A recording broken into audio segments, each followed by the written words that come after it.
गुरु पर्व पर आए हुए सभी भक्तजन, मेरे प्रेमी, आज गुरु पूर्णिमा है। हमारे सनातन धर्म में अनादिकाल से यह परंपरा गुरु और शिष्य की चली आ रही है। आज के दिन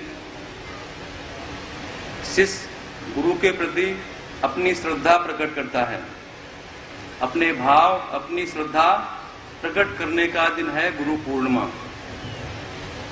मैंने कल भी बताया था कि सभी देवी देवताओं का अपना दिन निश्चित है, अपनी जयंतियां हैं। वैसे ही सदगुरु की पूजा के लिए पूर्णिमा का दिन निश्चित किया गया। जैसे अंकों में 9 का अंक पूर्ण है, वैसे ही तिथियों में पूर्णिमा पूर्ण है। इसीलिए गुरु पूर्णिमा को ही गुरु पूजन का महत्व है, वो भी आषाढ़ की पूर्णिमा।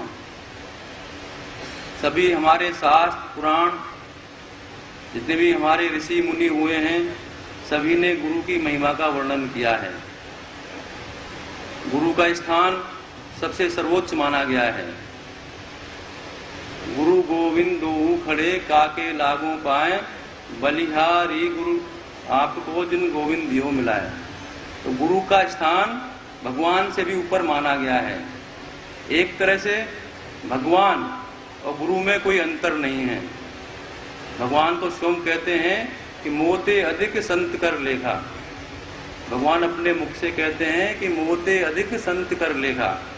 गुरुओं का स्थान भगवान स्वयं ने ऊपर बताया है, क्यों गुरु वह कार्य करता है जो भगवान नहीं कर सकते। उस परमात्मा की प्राप्ति, वैकुंठ की प्राप्ति गुरु के द्वारा ही कराई जाती है। वह सद्मार्ग गुरु के द्वारा ही बताया जाता है, तभी हमें उस परम पद की प्राप्ति हो सकती है।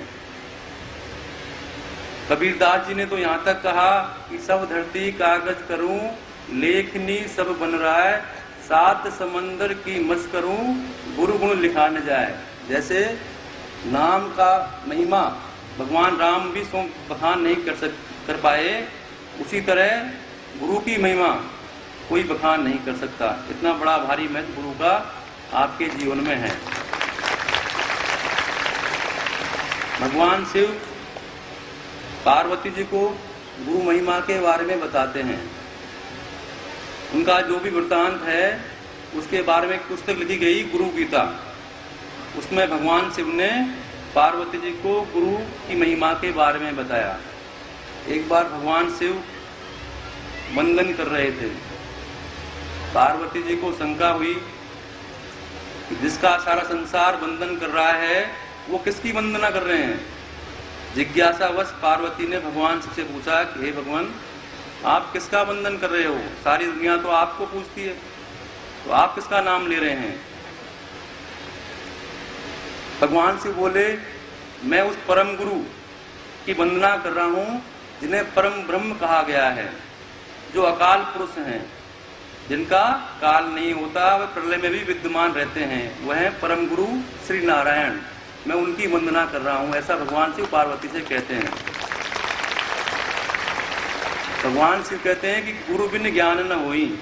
गुरु के बिना ज्ञान नहीं होता। हमें हमारे जीवन में ज्ञान अगर प्राप्त होगा तो गुरु के द्वारा ही होगा। इसीलिए गुरु का महत्व अधिक बताया गया है। जैसे ईश्वर प्राप्ति शरणागति भक्ति के बिना संभव नहीं है, और उस शरणागति का, उस भक्ति का ज्ञान गुरु के द्वारा ही कराया जाता है। इसलिए प्रमुख कौन हुआ? गुरु। गुरु के माध्यम के बिना उस परमात्मा की प्राप्ति नहीं है। गुरु में पूर्ण श्रद्धा और विश्वास हमारा होना चाहिए। अगर हमारी गुरु के प्रति श्रद्धा विश्वास नहीं है तो वो कार्य असफल हो जाएगा और आप उस परम स्थान, उस गंतव्य स्थान तक नहीं पहुंच पाएंगे। इसलिए आपको अपने गुरु के वचनों पर पूर्ण श्रद्धा विश्वास होना चाहिए कि जो हमें गुरु मिले हैं, सदगुरु मिले हैं, वह हमें उस परमात्मा के पास पहुंचा देंगे। ऐसा आपका विश्वास होना चाहिए। गुरु के चरणन में धरो चित्त बुद्धि मन अहंकार। ऐसा करने से सभी संताप आपके दूर हो जाएंगे। आपका मन, बुद्धि, चिंत और अहंकार ये सभी गुरु के चरणों में अर्पण कर दोगे तो आपका अवश्य कल्याण होगा, उस परमात्मा की प्राप्ति होगी। और आपको गुरु के प्रति श्रद्धा, विश्वास और धैर्यवान होना पड़ेगा। तो गुरु ही हैं जो आपके सारे पापों को नष्ट कर उस परमात्मा की प्राप्ति कराएंगे।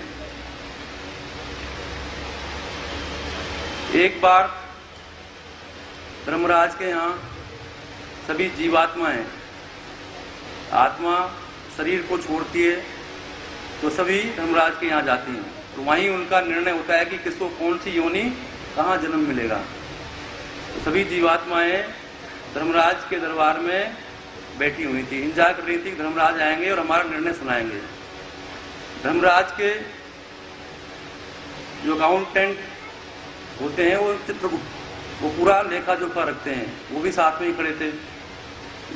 सारी पब्लिक बैठी हुई थी, जितनी जीवात्माएं हैं, इंतजार में कि धर्मराज आएंगे और हमें अपना निर्णय सुनाएंगे। सबसे पहले लाइन में, आगे की लाइन में ज्ञानी लोग बैठे थे, ज्ञानी पंडित जो ज्ञान से परिपूर्ण थे। काफी देर हो गई इंतजार करते करते, तो ज्ञानी लोग अधीर हो गए। उन्होंने चित्रगुप्त से कहा कि हमें बहुत टाइम हो गया है, धर्मराज जी को जल्दी बुलाओ और हमारा निर्णय करो और हमें स्वर्ग की व्यवस्था करो, तो हम तो ज्ञानी हैं, हमें तो स्वर्ग ही मिलेगा। चित्रगुप्त बोले कि हे ज्ञानी जनों, तुम ज्ञानी तो हो, पर तुमने खाली किताबी ज्ञान तुम्हें प्राप्त किया है या गुरु के द्वारा तुम्हें ज्ञान प्राप्त हुआ है? इसका निर्णय होने के बाद ही तुम्हें बताया जाएगा कि तुम्हें कौन सा लोक मिलेगा। ज्ञानी जन चुप हो गए। दूसरी पंक्ति में सन्यासी लोग बैठे थे, उन्होंने भी यही बात भगवान धर्मराज से बोली कि हमें भी अपना निर्णय सुनाया जाए, हमें भी स्वर्ग की व्यवस्था करी जाए। चित्रगुप्त बोले कि अधिकारी हैं या नहीं। तीसरी पंक्ति में जन सेवक, आम जो जन हैं वो लोग बैठे थे, उन्होंने भी वही सवाल किया चित्रगुप्त से कि हमारी व्यवस्था की जाए। तो चित्रगुप्त बोले कि हे जन सेवकों, तुमने जो जन सेवा की है उसमें तुम्हारा कहीं स्वार्थ तो नहीं था? तुमने कहीं अपने लिए, अपने स्वार्थ के लिए तो जन सेवा नहीं की, इसलिए आपका भी निश्चित नहीं है कि आपको स्वर्ग मिलेगा या नहीं मिलेगा। सबसे पीछे कतार में एक व्यक्ति खड़ा था।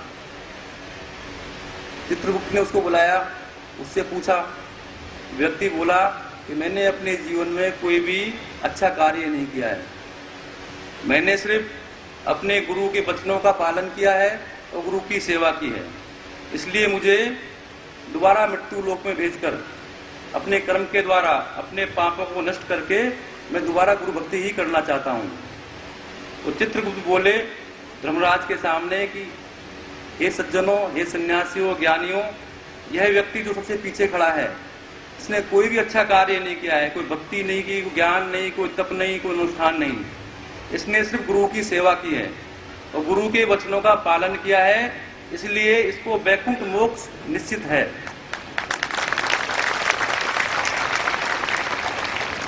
तो मेरा कहने का मतलब है कि गुरु भक्ति और गुरु सेवा के द्वारा आपको सब कुछ प्राप्त हो सकता है। कर्म, ज्ञान, भक्ति, इसके द्वारा भगवान मिले नहीं मिले कोई निश्चित नहीं है।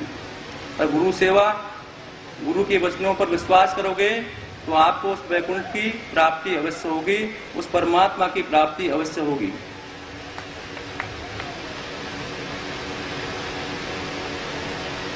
शास्त्रों में लिखा है, गुरु की वंदना लिखी है कि ध्यान मूलम गुरुर्मूर्ति, पूजा मूलम गुरुपदम, मंत्र मूलम गुरुर्वाक्यम, मोक्ष मूलम गुरु कृपा।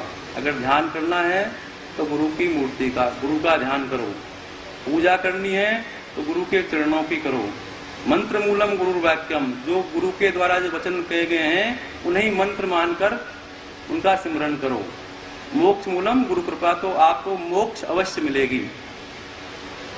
गुरु और भगवान, हम लोग गुरुओं की, भगवान की परीक्षा लेते हैं। मैंने देखा है कि भक्त लोग भगवान की, गुरुओं की परीक्षा लेते हैं। कि हमारा गुरु सक्षम है या नहीं, हमारा गुरु क्या कर सकता है, उसके पास कुछ है या नहीं, ऐसा लोगों के मन में विचार रहता है। उसी के हिसाब से वो निर्धारण करते हैं और उसी के हिसाब से अपनी श्रद्धा भाव प्रकट करते हैं। तो ये तो स्वार्थ हो गया। ये स्वार्थ बस आप गुरु की सेवा भक्ति करते हैं तो उसका लाभ आपको नहीं मिलेगा। गुरु और भगवान को जानने में समय व्यर्थ